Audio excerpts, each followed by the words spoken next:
Hello and welcome to the crystal concept. मैं हूं खुशहाल जैन और आज हम लेकर आ चुके हैं स्टैंडर्ड 10th का ज्योग्राफी लेसन नंबर 4 क्लाइमेट के वेरी आईएमपी क्वेश्चंस एक नए अंदाज में। इन इस वीडियो में इस कंसेप्ट को समझने के बाद आप 3 से ज्यादा क्वेश्चंस के आंसर और इसी पे डिपेंडेंट अगले सारे लेसन्स, उसमें भी बहुत से क्वेश्चंस जो होते हैं वो इस कॉन्सेप्ट पे डिपेंडेंट है। अगर आपको आज ये कॉन्सेप्ट समझ में आ जाता है तो लेसन नंबर 4 के ये 3 आईएमपी क्वेश्चंस तो आप लिखोगे ही लिख पाओगे। इसके अलावा आप दूसरे लेसन्स के भी आंसर्स लिखने के लिए एलिजिबल हो जाओगे। तो क्या है कॉन्सेप्ट, उसके पहले समझते हैं कौन से 3 वेरी आईएमपी क्वेश्चंस इस लेसन के आज हम पढ़ने वाले हैं। The very first question is snowfall doesn't always occur in Brazil. Brazil में स्नोफॉल गिरता नहीं है, ये एक अपना फर्स्ट क्वेश्चन है। Now the second question is tropical cyclones always occur rarely in Brazil. यानी कि जो साइक्लोन्स हैं वो ब्राजील में बहुत ही रेयरली यानी इक्का दुक्का साल 2 साल में आ जाते हैं। और पहला क्वेश्चन मैंने बोला snowfall doesn't always occur in Brazil, ये 2 questions. And the third one is there is a not much difference in the range of temperature in Manaus। यानी ब्राजील का एक शहर मैनोस, यहाँ पे टेम्परेचर में ज्यादा डिफरेंस दिखता नहीं है। ये तीनों क्वेश्चंस एक दूसरे से बहुत ही अलग है, लेकिन अगर इसका कॉन्सेप्ट आप समझ जाते हो तो इसके आंसर्स आप बहुत ही इजी वे में लिख सकते हो। अगर आप डाइजेस्ट रेफर करते हो तो वहां पे उन्होंने बहुत से अलग अलग पॉइंट्स बना रखे हैं ताकि अलग अलग आंसर्स आपको दिखाया जा सके। लेकिन अगर आप बुक के थ्रू जाते हो, बुक प्रेफर करते हो, तो एक ही कॉन्सेप्ट को समझकर आप इन अलग अलग क्वेश्चंस के आंसर्स अच्छे से लिख सकते हो। तो very first question, will start with very first question. इस क्वेश्चंस के आप स्क्रीनशॉट ले लीजिए। These are the very important questions जो कि आपको 2 से 3 मार्क्स के लिए पूछे जाते हैं। और इन तीनों में से डेफिनेटली एक क्वेश्चन गिव ज्योग्राफिकल रीजंस में आपको पूछा जाता है और पूछा जाएगा। इसमें से very first question is snowfall doesn't always occur in Brazil. Brazil में स्नोफॉल हमेशा होता नहीं है। क्यों नहीं होता है वो देखते हैं।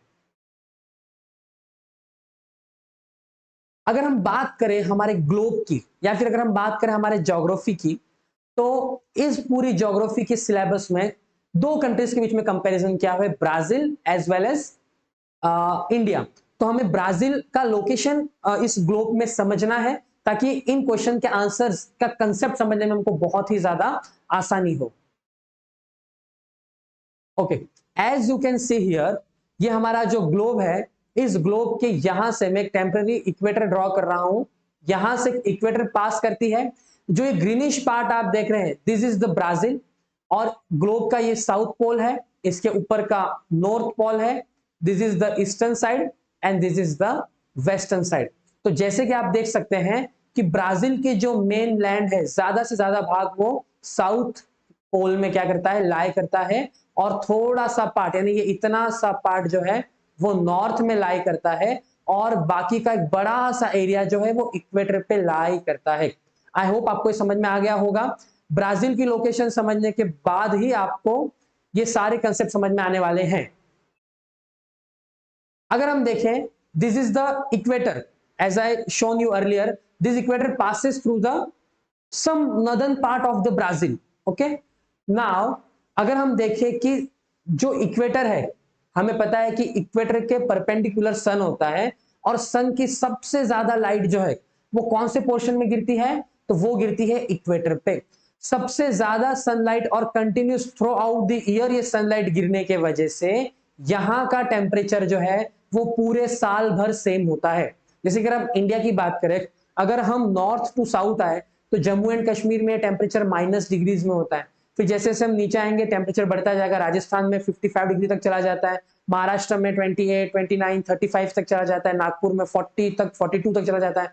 और जैसे जैसे साउथ की ओर जाएंगे 28, 30 की रेंज में। यानी कि थ्रू आउट द इंडिया हर जगह पे टेम्परेचर अलग अलग है। लेकिन अगर हम ब्राजील के इक्वेटोरियल रीजन की बात करें तो ये इक्वेटर पे होने के वजह से, सन के सामने होने की वजह से यहां पे टेम्परेचर में कोई भी डिफरेंस होता नहीं है। यानी कि थ्रू आउट द ईयर यहां पे टेम्परेचर सेम ही होगा, या फिर 1 डिग्री का थोड़ा बहुत डिफरेंस इसके अंदर आ सकता है।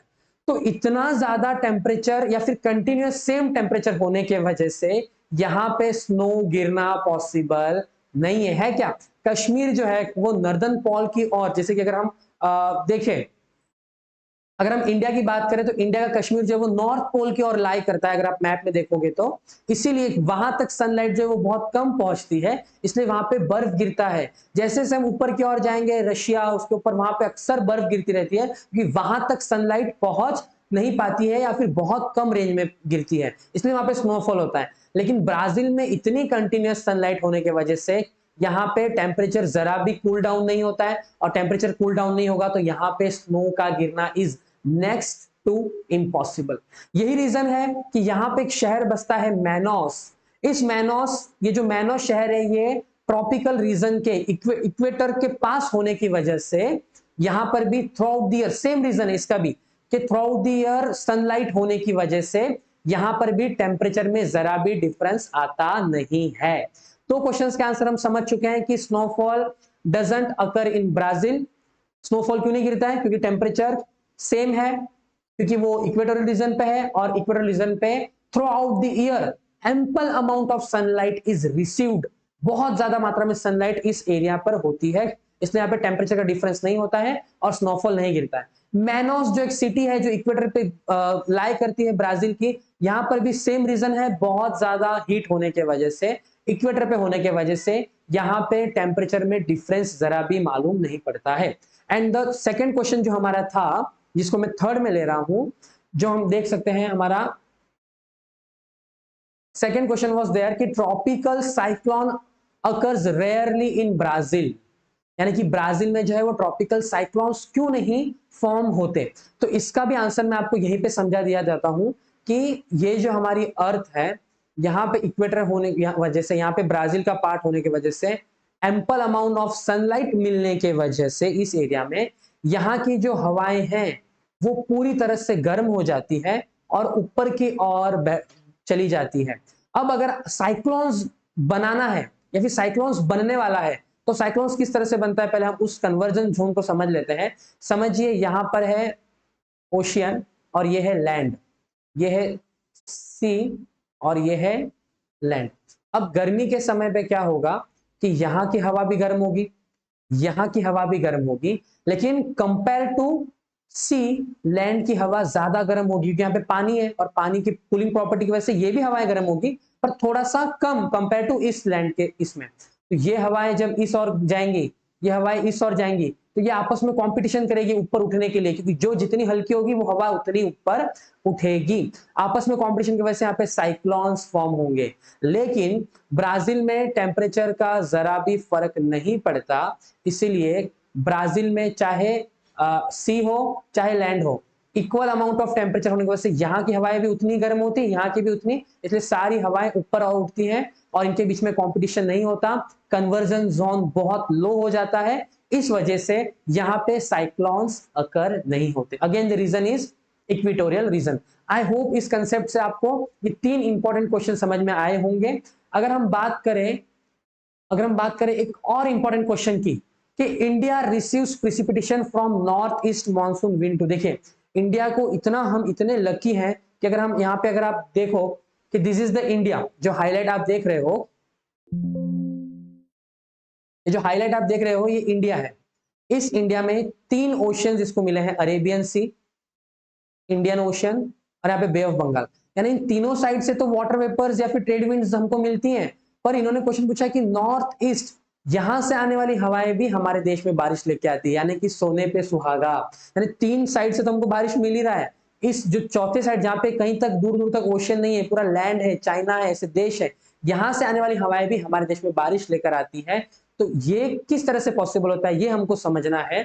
तो एक्चुअल में जब ये ट्रेड विंड्स नॉर्थ ईस्ट से इंडिया की ओर आ रही होती है, नॉर्थ ईस्ट से इंडिया की ओर आ रही होती है, तब ये अक्सर बे ऑफ बंगाल के ऊपर से गुजरती है। यहाँ पे आप देख सकते हो, this is the bay of Bengal, और बे ऑफ बंगाल के ऊपर से गुजरने की वजह से ये वाटर वेपर्स को एब्जॉर्ब कर लेती है, मॉइस्चर को एब्जॉर्ब कर लेती है, और इंडिया के साउथ पार्ट में मेनली बारिश इन वेपर्स की वजह से होती है।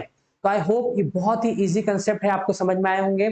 इसके बेस पर आप बहुत से क्वेश्चंस के आंसर लिख सकते हो। अगर आपको ये वीडियोस का तरीका या फिर एक्सप्लेनेशन अच्छा लगा हो तो कमेंट में बताइए। इसी तरह से आसान क्वेश्चंस हम एनिमेशन के थ्रू आपके लिए लेकर आएंगे जो आपको समझने में बहुत ज्यादा आसान हो और इसे आप समझ के लिख सके, इसे आपको रट्टा मारने की जरूरत ना पड़े और ज्योग्राफी का सारा डर आपका खत्म हो जाए। तो thank you so much. Like us, share us, and subscribe us. Thanks for watching our video. Thank you.